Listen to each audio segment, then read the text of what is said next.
Isinusulong ng ilang mga mambabatas na i-certify bilang urgent ang panukalang pagbuo ng isang Independent People's Commission na mas may pangil sa pag-imbestiga sa katiwalian sa pamahalaan. At kaugnay niyan, kahit ang mga miyembro ng ICI ay nabigla sa lawak ng korupsyon sa flood control projects. Si Daniel Manalasta sa sentro ng balita.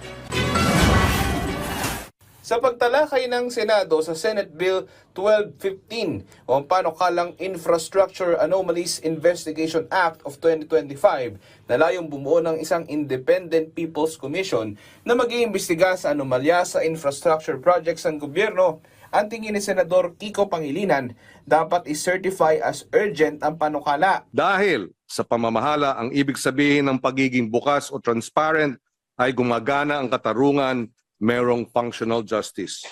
Hinihiling natin sa Pangulo na rin na i-certify as urgent itong panukalang batas na ito. Sinuportahan naman ito ni dating Senate President Franklin Drilon.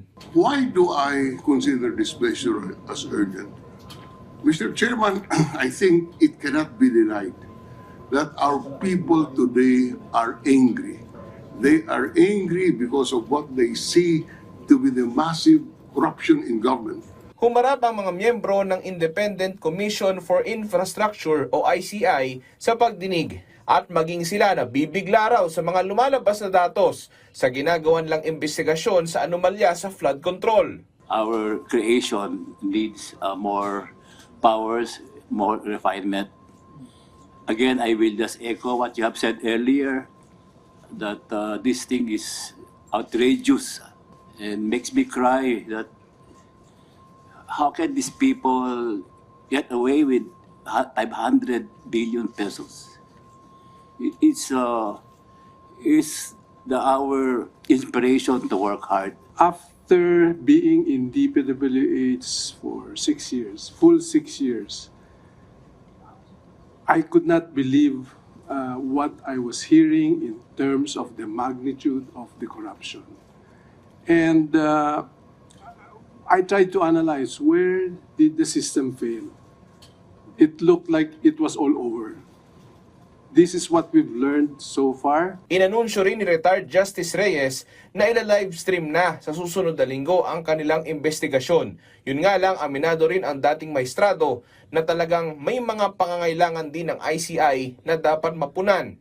We will now go on live stream next week. Once we get to be able to have the technical capability with us already. We don't have the facility and we don't have the rules of procedure, but we will already shorten the procedure in spite of no rules allowing us. Inaabangan naman ngayon kung sino-sino ang mga imbitado sa ICI sa susunod na linggo. Daniel Mananastas para sa Pambansang TV sa Bagong Pilipinas.